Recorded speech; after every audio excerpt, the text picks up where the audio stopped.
ये श्रद्धांजलि है उन बच्चों को झालावाड़ के पिपलौदी में जिनके प्राण स्कूल की बिल्डिंग गिरने से चले गए। आसमान से कंकर बरस रहे थे, बच्चों ने कहा, लेकिन टीचर ने नहीं माना। कंकर बरसने के बाद मानो मिट्टी उन पर पड़ गई, उनकी चीख भी बाहर नहीं आ पाई। काश उस दिन रविवार होता या छुट्टी का दिन होता।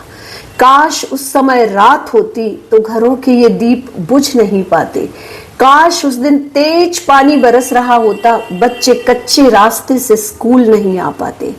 8 साल का कार्तिक, जिस 4 बहनों का इकलौता भाई, जिसकी बहनें अब बिलख रही हैं कि अब हम राखी किसको बांधेंगे।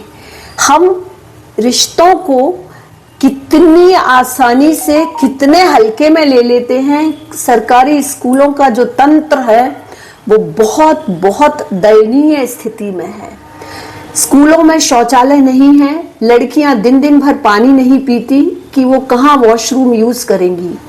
स्कूलों में बिजली नहीं है, गुना में टपरे के नीचे सरकारी स्कूल चल रहे हैं।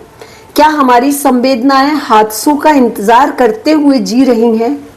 हम इन जर्जर इमारतों में, जहां ज्ञान के मंदिर ने हमें ये संदेशा दे दिया है कि आपका बच्चा यहाँ बिल्कुल सुरक्षित नहीं है। काश गिरती हुई छत जब गिरना शुरू हुई तो टीचर्स ने नाश्ता करना छोड़कर बच्चों को बाहर निकाल लिया होता, तो ये दर्दनाक मंजर हम ना देखते। हम देख नहीं पाते। बस अब क्या है, नेताओं का काम है ट्विटर पर संदेश, थोड़ा सा मुआवजा।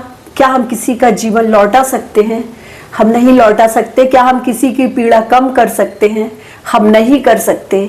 हमें जो कुछ भी करना होगा इसी जीवन में करना होगा। विश्व गुरु बनने की राह पर हमारा देश और हमारे देश के बच्चे इस हाल में।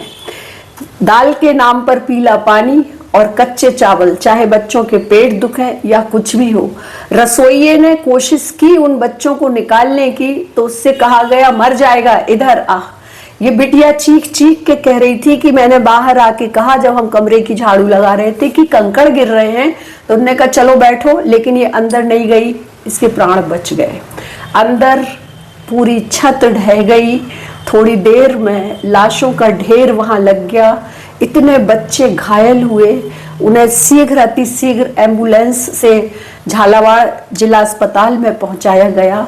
उसके बाद भी एक बहुत बड़ा प्रश्न चिन्ह है हमारे सामने। हम कहते हैं वो लैंप पोस्ट के नीचे पढ़कर डॉक्टर बन गए, वो दिए की रोशनी में पढ़कर इंजीनियर बन गए, कोई मीलों की नदी पार करके IAS बन गया।